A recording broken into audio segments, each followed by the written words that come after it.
ભાઈ ગાવું તો વિહત વાળા રાજા રીત મજબૂત ચાલવી જોઈએ, બધાનો વકારો અવાજ આવવો જોઈએ બધાને. હે દેવી પૂજક રાજા કહેવાય, આ વિહત વાળા ટાઈગર કહેવાય,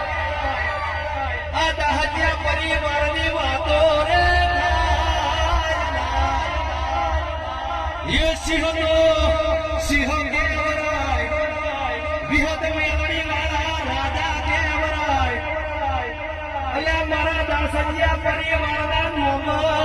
लेवरायना હું કહેવાય કાયદેસર જગત દો